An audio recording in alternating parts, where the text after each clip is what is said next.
all the costs of home ownership are going way up. And Americans, most of them, they don't buy the house. They buy the monthly payment. Doesn't matter what the house costs. What matters is what do they have to pay every month to live there? And that's going to go way up, even as prices go down. And of course, the falling prices creates a big problem for the people who own homes, who have borrowed against the homes, or a big problem for banks who have loaned against those homes. And now the homes lose value, and the guys that live there don't want to stay there. And now they have to sell these homes in a market where mortgage rates are way up, and so people can't afford to buy them. So it's a real disaster that's coming in housing, but it's not going to reduce inflation. Inflation is going to go up even as the economy goes down. So, the Fed has put us into a box, and there is no way out. And I've been warning about this for more than a decade. I knew exactly where we would end up. I just didn't know how long it would take to get there, or maybe the exact route we would take, but I knew where we would ultimately end up, and that is exactly where we are.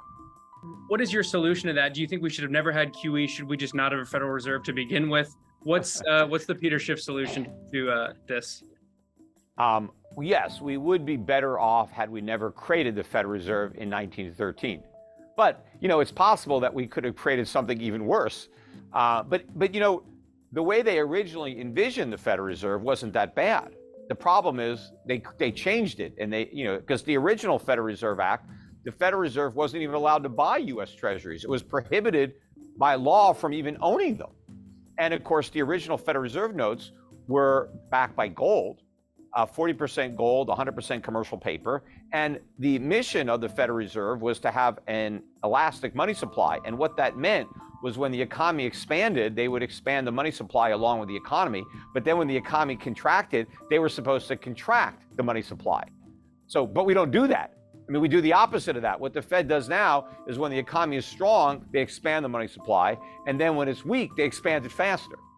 Right? So it's not elastic. When that switch occurred, when did we start doing the exact opposite of the initial, I don't know exactly, but certainly probably during the Depression, everything started, with Roosevelt in the 30s, and then really kicked into gear in the 60s with the Great Society programs and the War on Poverty and the Vietnam War. And, that's why we had the big outburst of, price inflation, in the 1970s. And it's going to be worse now. In fact, I think the last year or two was already worse than the worst of the 1970s, because when they go back and say, hey, inflation was 10, 11, 12% in the 70s, and it's only 7, 8% now, that's apples to oranges, because the CPIs are different. If you took the 1970 CPI and you used it to calculate the CPI today, you had the same metrics, we would have had 15 to 20% inflation last couple of years, much higher. Or if you took our CPI and brought it back and redid the 70s numbers using the CPI of today, they would have had inflation maybe no higher than 6, 7%, something like that. So we're already worse, but we're just getting started. And you remember, the way they were able to bring that inflation to an end was Paul Volcker in 1980, who allowed real interest rates to get to a positive 6 or 7%. The highest inflation got was 1981 at 13.5 by CPI, and we had interest rates at 20. We're nowhere near there. We're still got interest rates half the inflation rate. And where's the cuts to government spending? You're not going to rein in inflation without getting to the source of inflation, which is government deficit spending.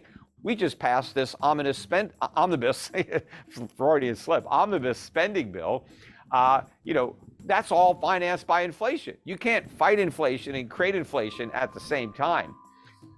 So I don't see any end in sight to the inflation spiral that's only now just getting started.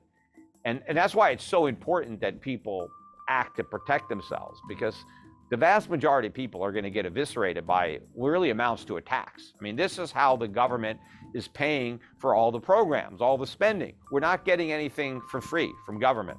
Everything government gives you costs money.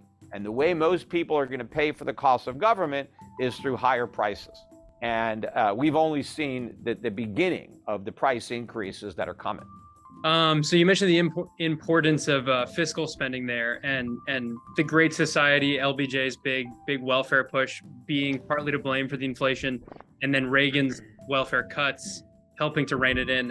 So let's say Jerome Powell, holds true and keeps raising interest rates, but then President Biden, continues various stimulus programs, unemployment, welfare things.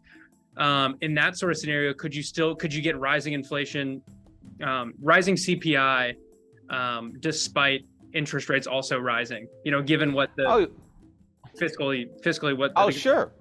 Again, remember, interest rates are another price too. I mean, if I'm a business, I've got raw material costs, I got labor costs, I got rent, and I got interest if I've borrowed money. And as my interest rates are going up, I mean, that's another cost that I'm going to look to pass on to my customers through higher prices. So all else being equal, rising interest rates are adding to the inflation problem. The way rising interest rates are supposed to slow inflation is by slowing spending and increasing savings. That's what has to happen. But that hasn't happened. If you look at consumer consumption patterns, they're spending like crazy. The savings rate is near an all-time record low. It has collapsed. And credit card debt, mortgage debt, auto debt, student, all-time record high. So the rising rates have done nothing to alter consumer behavior. And so they're going to do nothing to bring down inflation. The only thing that's happened is we've had a pullback in commodity prices, oil prices, other things that moved up the most, the quickest, they've pulled back. And so that's creating some hope that maybe we've seen the worst of the inflation and now it's coming back down. But no, those prices are going to consolidate and hit new highs, probably even this year. And the other thing that's causing some hope is that real estate prices are finally coming down. But that doesn't matter, right? Real estate prices are not even part of the CPI. What's part of the CPI? Owner's equivalent rent. So, and that still has a long way to go up. But the other factors that are there, utilities are in there, insurance is in there, maintenance costs are in there. All those things are going to go up. So even if the price of a house goes down, let's say a house that was $400,000 comes down to $300,000. It's actually going to be more expensive to buy the $300,000 house than it was to buy a $400,000 house a couple of years ago, because the mortgage rate is much higher, your insurance cost is much higher, your maintenance, your property tax. I mean, all the costs of home ownership are going way up.